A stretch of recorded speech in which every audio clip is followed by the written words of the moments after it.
মালদার বৈষ্ণবনগর থানার ভারত বাংলাদেশ সীমান্তে সুখদেবপুরে ফের নতুন করে উত্তেজনা। বাংলাদেশি নাগরিকরা জোরপূর্বক ভারতীয় সীমান্তে ঢুকে পড়ার চেষ্টা করার ঘটনায় শনিবার ব্যাপক উত্তেজনা ছড়ালো সুখদেবপুরের সীমান্ত এলাকায়। উল্লেখ্য, মালদার বৈষ্ণবনগর থানার বাখরাবাদ গ্রাম পঞ্চায়েতের অধীনে রয়েছে সুখদেবপুর সীমান্ত এলাকা। ওই এলাকায় দিন কয়েক আগেই উত্তেজনা ছড়ায়। বিএসএফ এর পক্ষ থেকে প্রায় 1 কিলোমিটার উন্মুক্ত সীমান্ত এলাকায় ভারতীয় ভূখণ্ডে কাঁটাতারের বেড়া দেওয়াকে কেন্দ্র করে উত্তেজনা তৈরি হয়। বাংলাদেশি সীমান্ত রক্ষী বাহিনী, বিজিবি এবং বাংলাদেশি নাগরিকরা ভারতীয় সীমান্তে কাঁটাতারের বেড়া দিতে বিএসএফকে বাধা দেয়। আর এই বাধাদানকে কেন্দ্র করে দুদেশের নাগরিকরা সীমান্ত এলাকায় জড়ো হন, যার জেরে দিন কয়েক আগে সুখদেবপুর সীমান্ত এলাকায় ব্যাপক উত্তেজনাময় পরিস্থিতি তৈরি হয়। যদিও পরে বিএসএফ এবং বিজিবির মধ্যে কয়েক ফ্ল্যাগ মিটিং করার পর পরিস্থিতি শান্ত হয়, তবে এই উত্তেজনার জেরে সীমান্তে কাঁটাতারে বেড়া দেওয়া ভুন্ডুল হয়ে যায়। এর মধ্যেই শনিবার সকালে ফের সুখদেবপুর সীমান্ত এলাকায় নতুন করে উত্তেজনা তৈরি হয়। জানা গেছে, একদল বাংলাদেশি নাগরিক ভারতীয় ভূখণ্ডে ঢুকে ভারতীয় কৃষকদের জমির গম নষ্ট করে দেয়। শুধু তাই নয়, বাংলাদেশি নাগরিকরা জোরপূর্বক ভারতীয় সীমান্তে ঢুকে পড়ে বলে খবর, যার বিরুদ্ধে প্রতিরোধ গড়ে তোলে বিএসএফ এবং সুখদেবপুর সীমান্ত এলাকার বাসিন্দারা, যার জেরে সীমান্ত এলাকায় ব্যাপক উত্তেজনা তৈরি হয়। ওই সময় ভারতীয় নাগরিক এবং বিএসএফকে লক্ষ্য করে বাংলাদেশিরা ইট পাটকেল ছোড়ে এবং বোমাবাজি করেও বলে খবর, যার জেরে সীমান্ত এলাকায় ব্যাপক উত্তেজনা তৈরি হয়। যদিও বিএসএফ যথেষ্ট দক্ষতার সাথে পরিস্থিতি নিয়ন্ত্রণে আনে বলে জানা গেছে।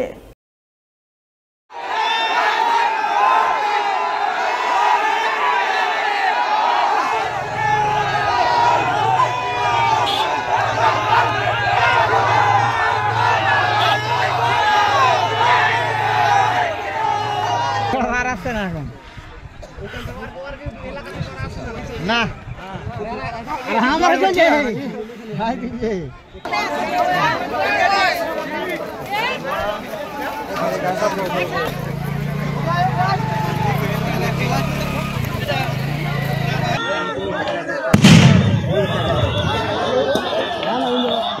বাংলাদেশের যে পরিস্থিতি আর ইন্ডিয়ার যে পরিস্থিতি হয়েছিল, সেখানে ইন্ডিয়ার বিএসএফ মানে পরিস্থিতি ঠান্ডা করার জন্য টিয়ার গ্যাস চালানো হয়েছে।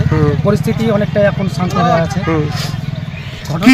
ঘটনাটা হচ্ছে যে ইন্ডিয়ার গম আছে, যে গমজাত দ্রব্য যেটা আছে ইন্ডিয়ার, বাংলাদেশের স্থায়ী বাসিন্দা যারা আছে তাদেরকে দিয়ে বাংলাদেশের বর্ডার যারা বিজিবি যাকে বলে, মানে বাংলাদেশ বর্ডার গার্ড বাংলাদেশ, ওরা নাকি বাংলাদেশের স্থায়ী বাসিন্দাকে নিয়ে গম কাটাচ্ছে জোর জবরদস্তি।